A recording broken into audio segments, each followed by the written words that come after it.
What's up, guys? This is the Gospel according to Mark with a C. He is I and I am he. Just taking some time to tell you exactly what's on my mind. And, I want to spin off into this bullshit that's been going on with Mark Hamill, feeling the need to somehow apologize for missing the days when it was him, Harrison Ford, Carrie Fisher, Billy D. Williams. In other words, he's repping his trilogy, and people demand that he apologize because we have all moved on somehow. So looking back is somehow considered not productive, I guess, even though this is actually the foundation upon which all others are built upon. All right, so for some reason it's wrong to look at where it all started and look at where it all came from and realize that if you got those main ingredients and you're somehow trying to duplicate the recipe, you wouldn't mix the ingredients. You wouldn't bring the ingredients back up into play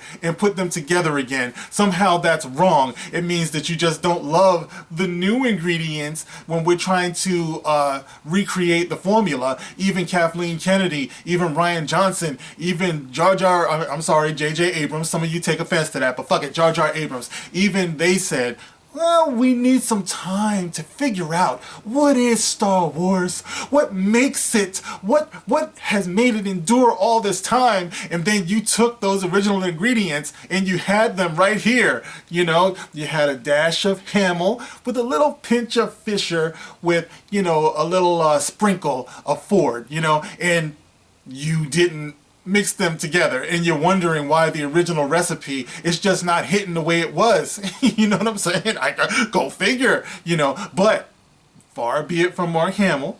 And if Mark Hamill can't say it, the rest of us can't, right? Far be it from any of us to point out that you might have missed an opportunity. Maybe you overlooked this one aspect of your little experiment right here that you're trying to do. But no. But you know what? Before I even get into more of that, I want to give a great big old shout out. I want to give a shout out to my son. I've spent a lot of time with him in the last few days.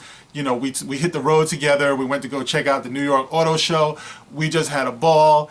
Me and my son, man, it's like it's just so much fun with him. He's growing up, you know what I mean? And just when we're on the road, just some of the conversations we have, and, sharing a little bit of my old school hip hop with him, but more on that later. So I want to shout him out. I want to shout out my sister who had a health scare over the weekend. And I'm just so proud of you, sis. And I love you with all of my heart. And honestly, I have no idea what the hell I would ever in my life do without you. You know what I mean? So thank you for taking care of yourself, and thank you to my brother-in-law for taking care of my sister. I don't want to get too much on you, bro, but knowing that you're there and knowing that you guys are together and you're a team, it helps me to sleep at night, man, when I think about what matters most in my heart. Okay, so anyway, he watches this. My sister doesn't, but he does, so don't want to embarrass you, bro. All right, even though no one's looking at you right now. I can see it, man. It's like we're not in front of an audience, but I can see it. But anyway, okay, so there's that shout out. Now I want to give another shout out to one of our own, one of the Fandom Menace, one of the more outspoken voices here. And I want to give a shout out to the one and only Baron of Cloud City, Abu Nas. All right, I know you've been feeling under the weather, brother, and I wish you a speedy recovery. You are a warrior, you're fearless, and I check you out whenever I can because you inspire me. And you have so much heart, brother. Nothing is going to defeat you, man. You know what I mean? So you take my well wishes, for strength, and I'm going to pass it on. And, all of us, we all believe in the Force, and we believe in the power of the light side of the Force. We send that all to you, Abu Nas, and we send it all to each other. We're going to get all of us. We get each other through this. So big shout out to you, my man. All right, so getting back into the Mark Hamill situation. While I was on the road with my son, I saw the story breaking, and of course, it's not like I'm going to pull over on the road to produce a video, although I know some guys who do. But and that's all good, man. But it was all about my time with my son. But anyway, he's in school. I'm here. Got another day off. One more before I got to go back to the I was going to say the plantation, but no, I'm not going to go there.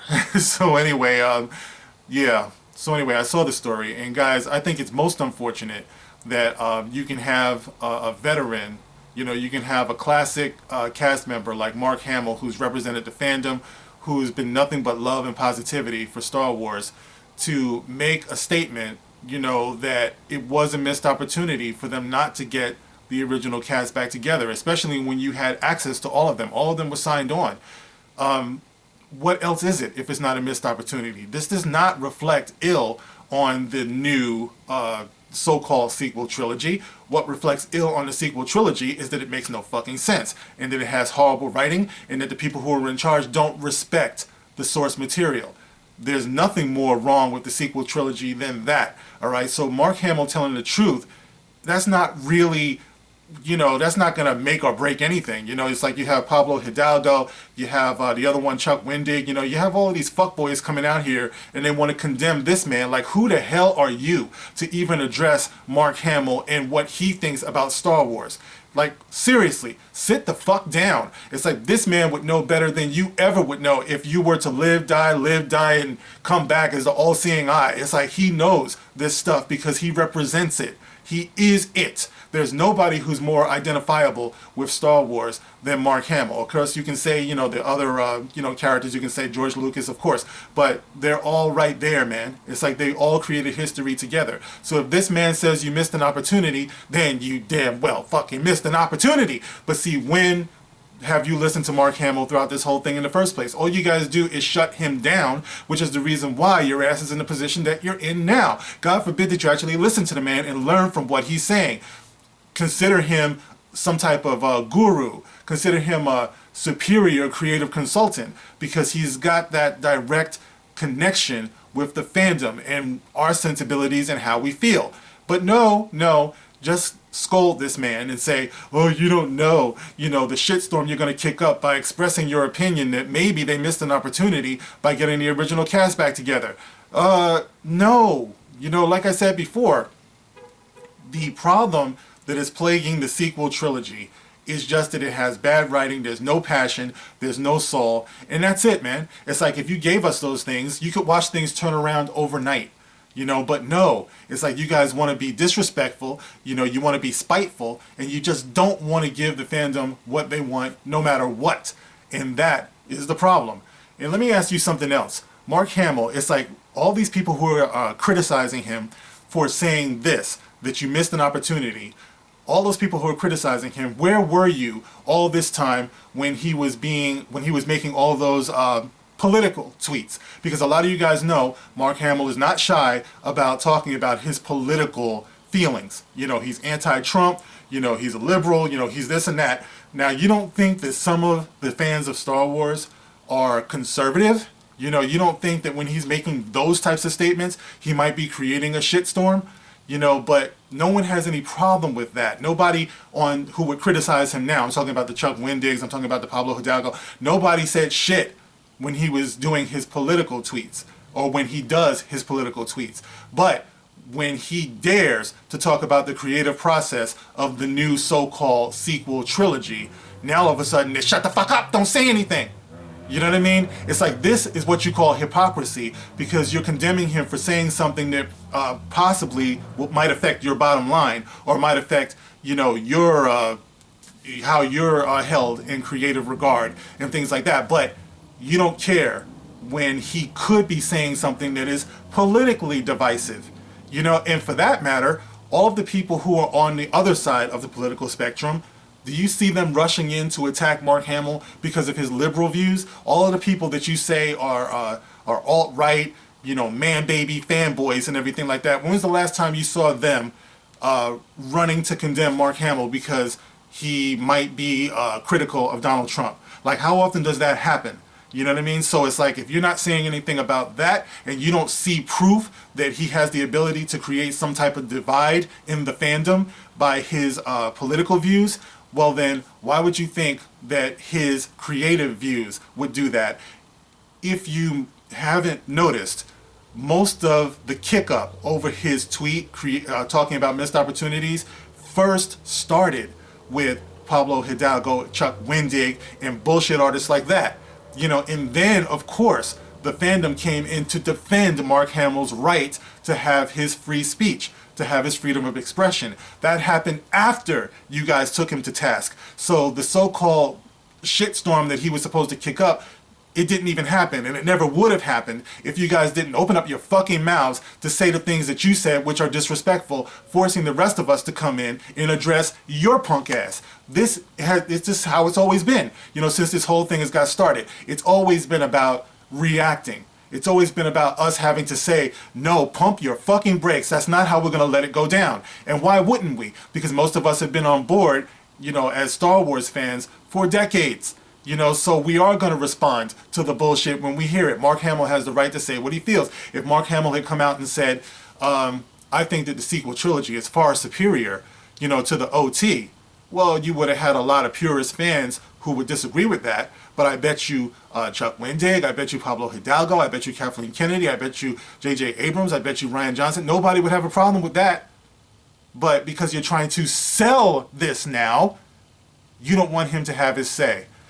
Well, you know, this is what we're looking at, guys. And this is the reason why Disney, Lucasfilm, Star Wars is in the trouble that it's in. Because it's okay to want to make money.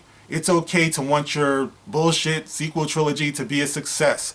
But when all you worship is your bottom line, without thinking about the artistry of it, the storytelling of it, well, that's how you do miss opportunities. And it's not just the original trilogy characters, it's the sequel trilogy characters too. You miss some major opportunities to make Rey an interesting character. Most of the people who saw The Force Awakens came back to see The Last Jedi. That includes those of us who are critical of it, because we thought there was something more. All right, but you missed an opportunity to make Rey compelling. You missed an opportunity to make Finn somebody who he could have been. Are you kidding me? A rogue stormtrooper, ex-stormtrooper? What the fuck? You could get so much out of that. You know what I mean? Poe, all you had to do was draw him a real character. You know, and nobody would have had a problem with the original trilogy characters passing the torch to these people. That's what we thought was going to happen. But of course, with The Last Jedi, we realized once you get through the second episode of a trilogy and you have no character development, well, that's a fucking wrap. It's over. So it's not just the original trilogy that you missed the opportunity with. You missed the opportunity with the entire sequel trilogy. Now get to that. Understand that, okay? Most of us from the original trilogy came to the sequel trilogy to see some damn good Star Wars. And you missed. You fucked up. It's a fail. You have to accept it now. And as long as you don't, you're not going to make all the crazy money that you expect to make. Yeah, you'll make some money, but it won't be what it should have been. All right, guys. So anyway, and that's pretty much all I have to say about that at the moment. You guys can let me know what you think of all of this bullshit. Should Mark Hamill have apologized? Do you feel the apology was even sincere? You know what I mean? Because I don't. Personally, I think we have just begun to get how Mark Hamill really feels about all of this. And I'm on board. I support whatever you have to say, Mark Hamill, because I know it's the truth. That's all there is to it, you know?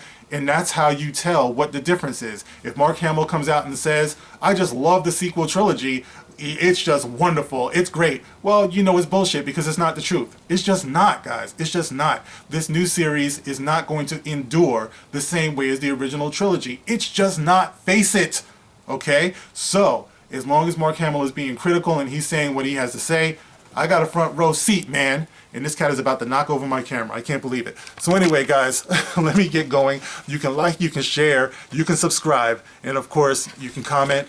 And I just see he's just about knocked over the light. Anyway, let me get to this cat. And with my natural complexion, you can probably barely see me. Let me smile. You see me now, right? Anyway, guys, I'll check you on the next one. This is The Gospel According to Mark with a C. Rock on. Come here, cat.